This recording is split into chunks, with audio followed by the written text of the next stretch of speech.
Au terme d'une campagne électorale, pourtant enfermée dans un délai trop contraint, notre peuple a voté en conscience. Je salue l'effort et la mobilisation des milliers de femmes et d'hommes qui se sont dévoués sans compter pour parvenir au résultat qui est acquis ce soir. Je salue celles et ceux qui ont accepté d'être candidats, celles et ceux qui ont accepté de retirer leur candidature, celles et ceux qui se sont mobilisés porte à porte, tête à tête, pour convaincre partout et pour finir à arracher un résultat que l'on nous disait impossible. Un magnifique élan de mobilisation civique s'est affirmé. Et vous savez tous à quel point c'est remarquable, car nous sommes déjà dans l'été et le temps des congés. Notre peuple a clairement écarté la solution du pire pour lui. Ce soir, le Rassemblement national est loin d'avoir la majorité absolue que les commentateurs lui prédisaient il y a une semaine à peine. C'est même tout le contraire. C'est un immense soulagement pour une écrasante majorité de personnes dans notre pays, celles qui constituent la nouvelle France comme celles qui l'ont toujours aimée de passion républicaine. Ces personnes se sont senties menacées terriblement. Désormais qu'elles se rassurent, elles ont gagné.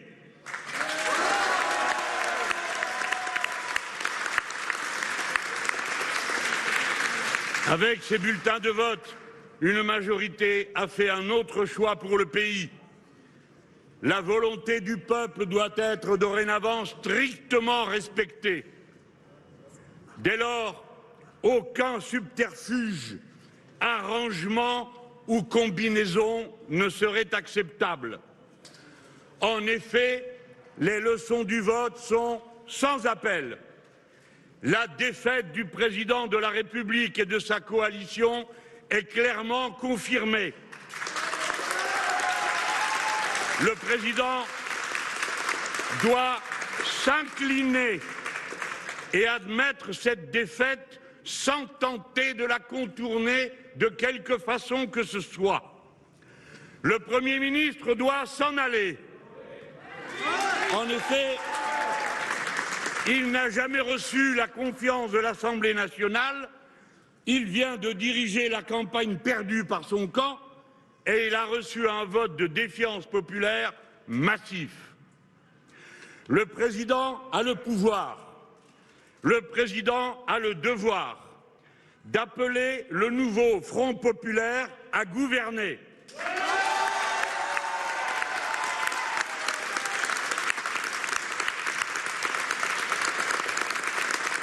Celui-ci y est prêt. Le nouveau Front populaire respectera le mandat que lui ont donné les votes pour ses candidats.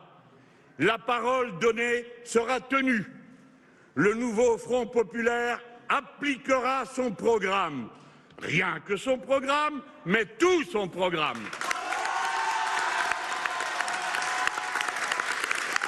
En effet, celui-ci forme un tout dont on ne peut dissocier ni les différentes parties, ni les recettes et les dépenses, ni le déroulement de l'entrée en vigueur des mesures qu'il contient. Dès cet été, les mesures prévues par ce programme peuvent être prises par décret sans vote. L'abrogation de la retraite à 64 ans, le blocage des prix, l'augmentation du SMIC, la convocation des conférences salariales par branche professionnelle, le plan de gestion de l'eau et le moratoire sur les grands travaux inutiles. Nous l'avons déjà dit la semaine passée et nous le confirmons au président de la République. Nous refusons d'entrer dans des négociations avec son parti pour faire des combinaisons. Surtout après avoir combattu sans relâche depuis 7 ans sa politique de maltraitance sociale et d'inaction écologique dont les votes du peuple français viennent de nous confirmer dans les bonnes raisons que nous avions de le faire. Surtout après que la voix des urnes l'ait si largement désavouée.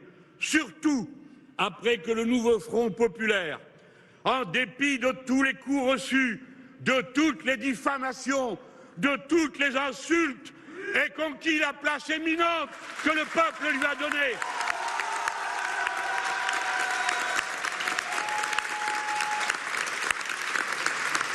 Désormais, les urnes ont tranché entre les deux projets radicalement opposés qui étaient en lice. Le nouveau Front populaire est prêt à gouverner. Il est la seule alternative construite, cohérente, solidaire, munie d'un programme organisé et chiffré. Ses composantes, la gauche unie, se sont montrées à la hauteur de la circonstance historique et à sa manière, elle a déjoué le piège tendu au pays. À sa manière, une fois de plus, elle a sauvé la République. Une fois de plus, elle peut commencer l'œuvre écologique et sociale dont notre peuple, notre époque, notre monde, notre Europe ont tant besoin.